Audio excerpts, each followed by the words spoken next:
Good morning student. आज हम पढ़ेंगे भारतीय संविधान के अनुच्छेद 21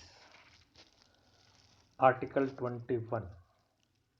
किसी भी व्यक्ति को उसके प्राण या दैहिक स्वतंत्रता से विधि द्वारा स्थापित प्रक्रिया के अनुसार ही वंचित किया जाएगा, अन्यथा नहीं। यह इस आर्टिकल का मुख्य उद्देश्य है। अगर हम लोग विस्तृत से इसको समझने की कोशिश करें तो हम यह कहना चाह रहे हैं कि भारतीय संविधान में प्रत्येक नागरिक के मौलिक अधिकार है, न्यूनतम जीवन अधिकार है, मानवाधिकार है, प्राकृतिक अधिकार है, एक स्वस्थ भरा परिपूर्ण उसके जीवन के लिए है। भारतीय नागरिकों को मौलिक अधिकार अच्छे जीवन की आवश्यक और आधारभूत परिस्थितियां के लिए दिए गए और ये सारे के सारे अधिकार है भारतीय संविधान में निहित है।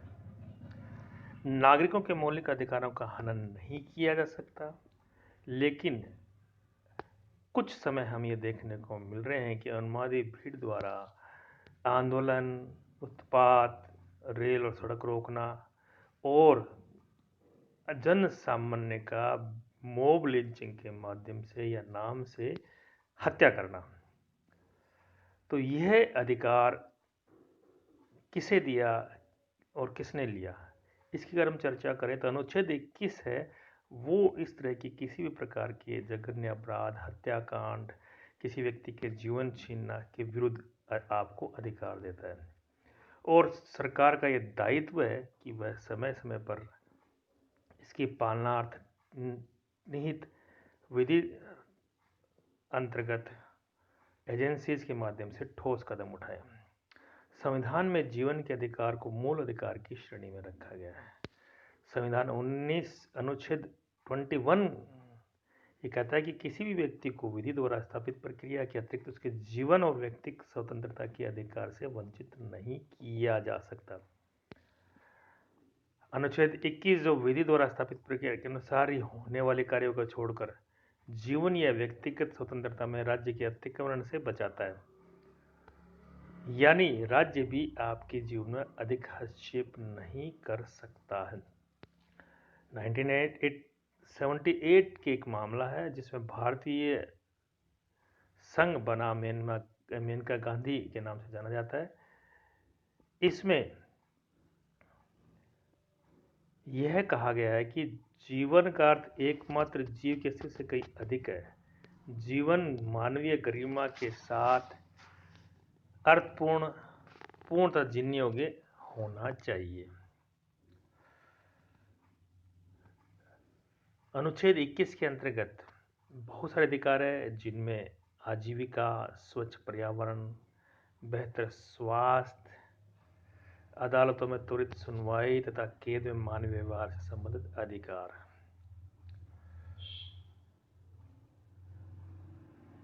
यहाँ एक प्रमुख उल्लेखनीय बात है कि प्राथमिक स्तर पर भी शिक्षा के अधिकार को 2002 में 86वें संविधान संशोधन के द्वारा अनुच्छेद 21A के तहत मौलिक अधिकार बना दिया गया है।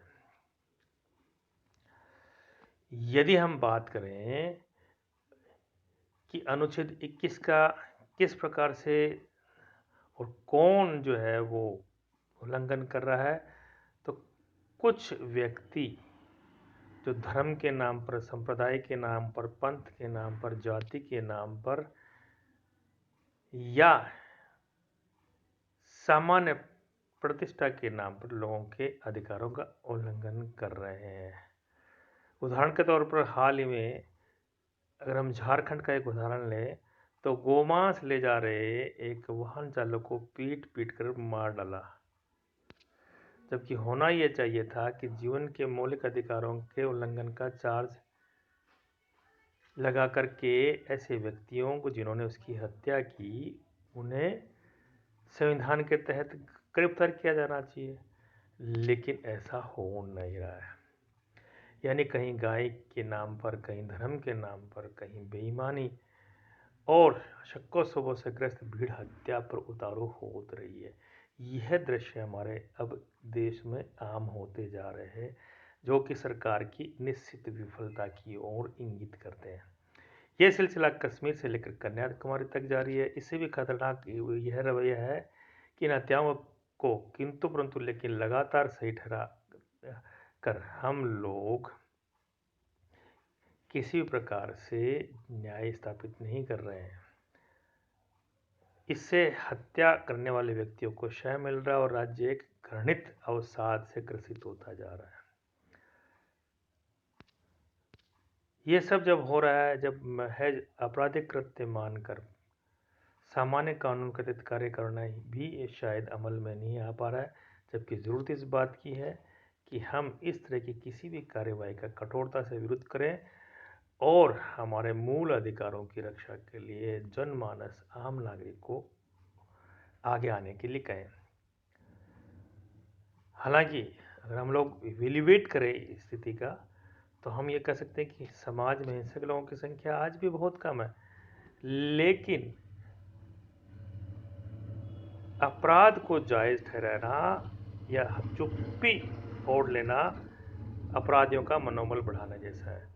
इस प्रवृत्ति को तुरंत नहीं रोका गया तो हमारा देश एक नई दिशा की ओर, एक नई तबाही की ओर, कश्मीर से भी बड़ी समस्या की ओर, जिसको हमने सोल्व किया है, में चला जाएगा, जिससे न तो हम एकता को बचा सकेंगे, न देश की अखंडता को, न विकास और समृद्धि की तो बात हम कर ही नहीं पाएंगे।